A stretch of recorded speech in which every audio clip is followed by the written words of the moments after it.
Have you ever wanted to have multiple wives? Here's why that may not be the best idea.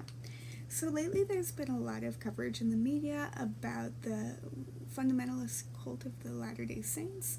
Now, throughout this conversation, it's going to be referred to as FLDS, or the Church of the Latter-day Saints will just be referred to as LDS.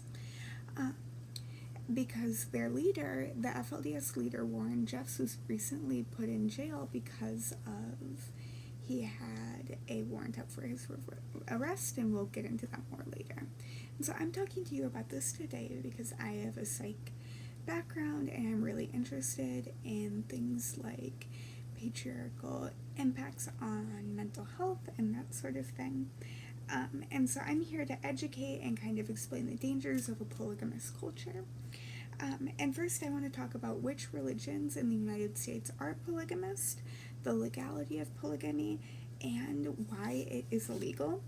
And so first we're going to focus on American polygamists, starting with the FLDS.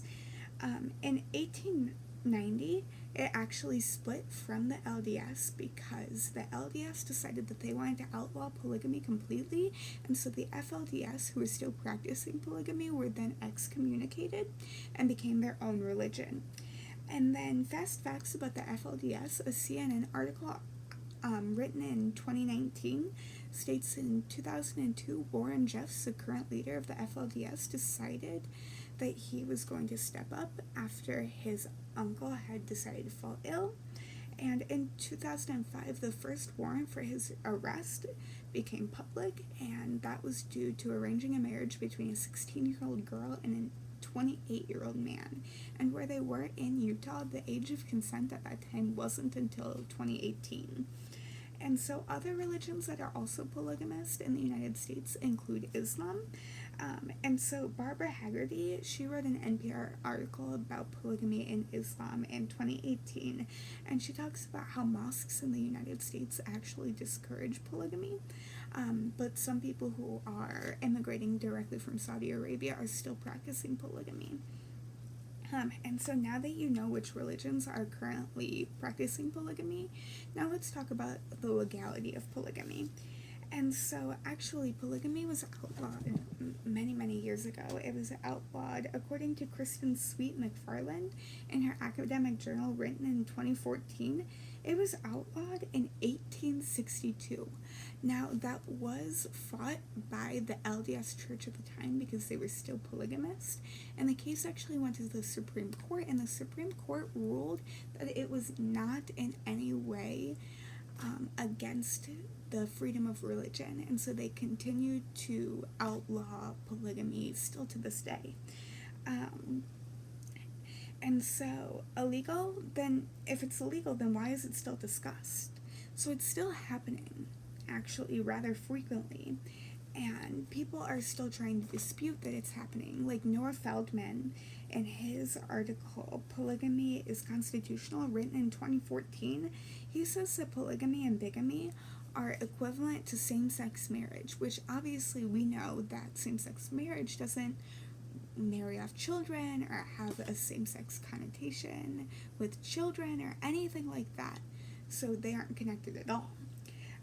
And so now we know which religions practice it, when it became illegal. Now let's talk about why it became illegal in the first place. So it became illegal because it's really harmful to those involved. Actually, a woman named Rachel Jeffs, who's actually Warren Jeffs' daughter, wrote a book called Breaking Free, How I Escaped Polygamy, the FLDS Cult, and Warren Jeffs, My Father.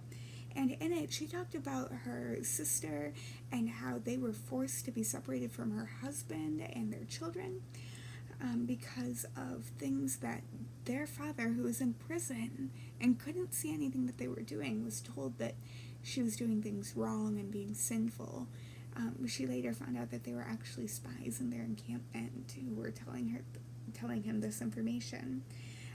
And it's also very, very harmful for the children. There's a lot of arranged marriage between young children. And E. Dutton, he wrote a story called Secrets and Wives, Polygamy in the United States, which he published in 2016. And it goes in to explain the additional charges that were placed against Warren Jeffs. A lot of them being sexual child assault charges, things like that. Really, really sick stuff. Rachel Jeffs, in her book, she also goes on to explain how she was assaulted as a 12, 13-year-old girl in her childhood by her father. And he's not the only man in this religion who continues to assault children. And so I hope now, at the end of this, you understand more about the the FLDS, and how it is toxic. You understand more about which ones practice it. You understand when it became illegal and why it became illegal.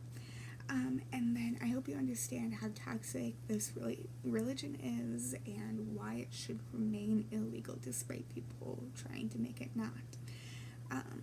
And I want you to know from now on, whenever you see a law come up that wants to legalize it, that you know to call your congressman and change that, to tell them that it's bad.